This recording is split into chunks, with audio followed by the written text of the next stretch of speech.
into VR, it's hilarious. Yeah, I was interested in VR porn as a woman and as a man. Yeah. Just because I was curious. Yeah, it's really weird when you have somebody else's body. Especially on a vibe.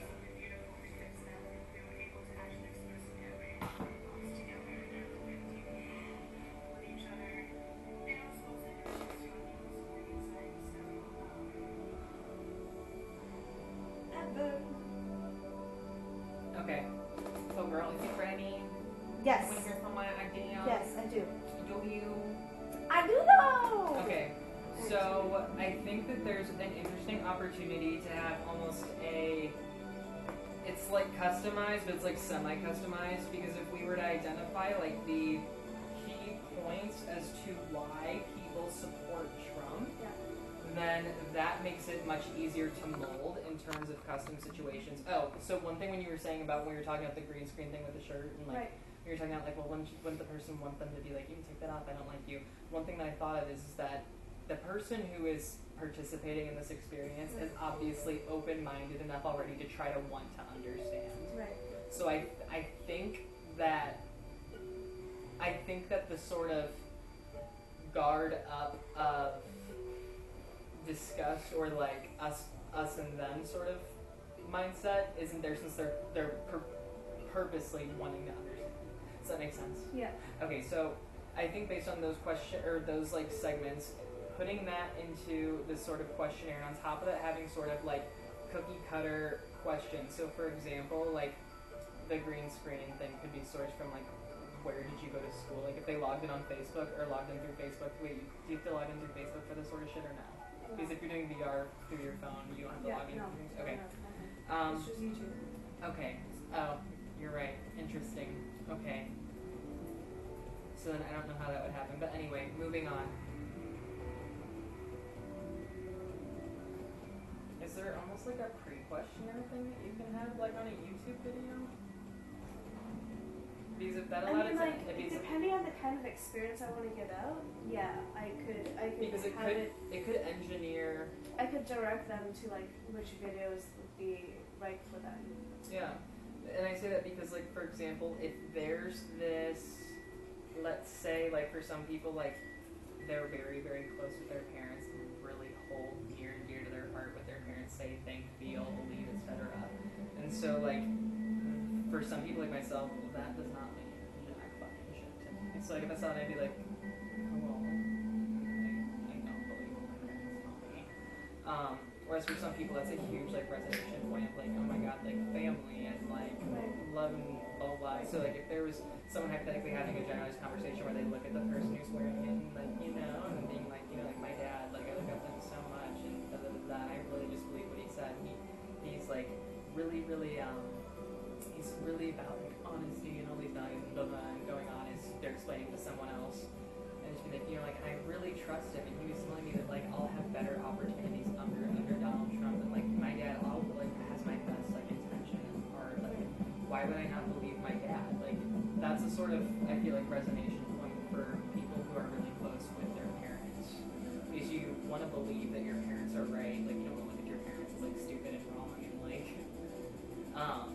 so I think sort of having like those cookie cutter sorts of situations that can be like interchanged and engineered to suit the person could be really interesting.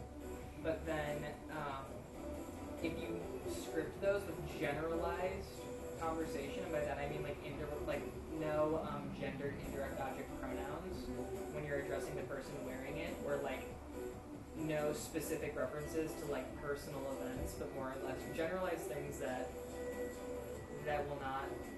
like just create a seamless sort of experience. Yeah. So your generalized scripting to create a seamless experience.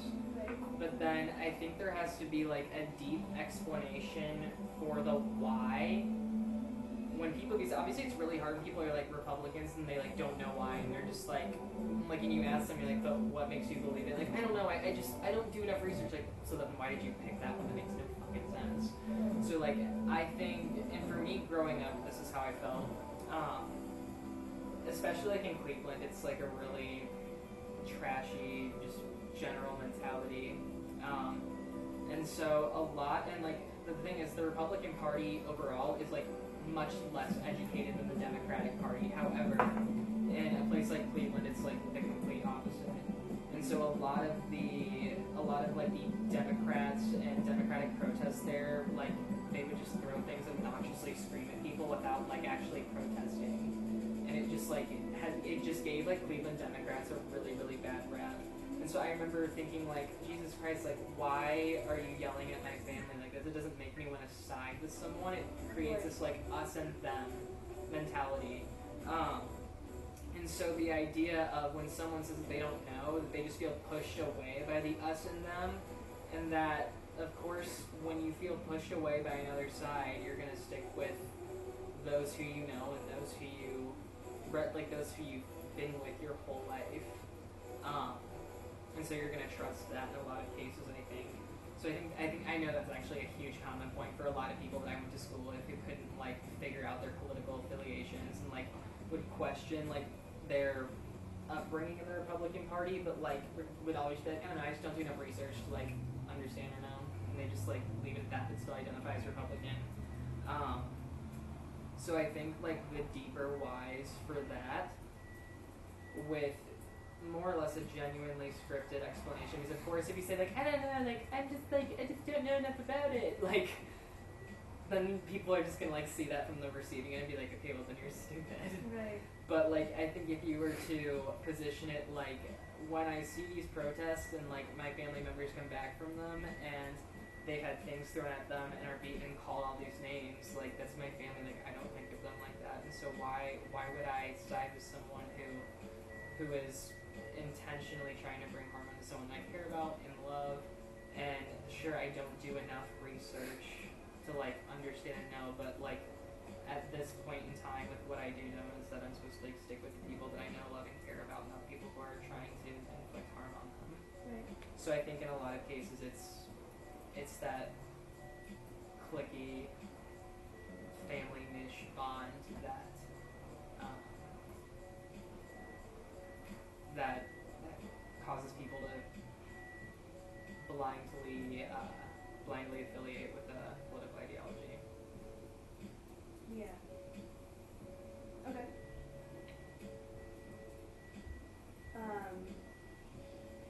What are some more ideas you've had, like regarding strategy of how to play out the scene? Can you be more specific?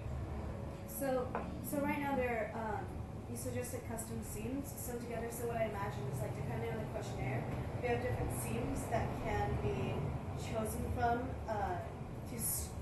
to kind of sew together the storyline that's still cohesive, except it's different depending on what you answer. But Sure. right now I still have to figure out like what are those content of the scenes. Sure. So I think you have to what are all the facets of a person, right? There is their social self. There's their emotional self. There's the defensive self. There's I think this depends on the age of the person, but the professional self.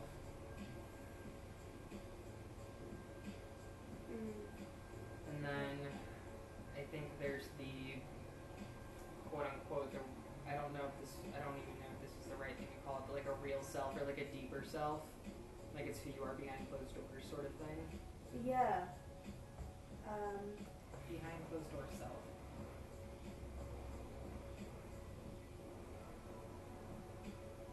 And so I think that identifying the facets of quote unquote self will make a well-rounded character, and scenes that suit each facet will make a seamless storyline that makes the person feel like they know the character in the end. Right? So I think like in terms of the behind closed door self, I think that's like more of like an intimate sort of scene where it's like you clearly don't care that like hypothetically, let's say like the character's a girl, like they don't care if they have like no makeup on and that they're just like hanging out and whatnot. They're doing something, I don't know, like watching a movie and talking about like their deep thoughts, like things like insecurities, things that they question about themselves. I think when you know that other people have insecurities, that makes them very human. And so I think that each facet has to be very humanized because you're trying to gain empathy for the person to begin with. So then, the social self, I think it needs to be that sort of, obviously other people around her in some sort of social setting where you see the person interacting with other people, like when we talked about at dinner, and that sort of idea. Yeah. The emotional self, talking about something that's hurt them, or an event that hurt them, or that scared them, or makes them feel uncomfortable. In this case, this is very easy to be politically suited, like talking about like if you went to a protest and how you felt personally about the us and them distinction, and the fact that your family members are on that side, you felt like that was who you needed to be with, etc. The defensive self, seeing a defense mechanism of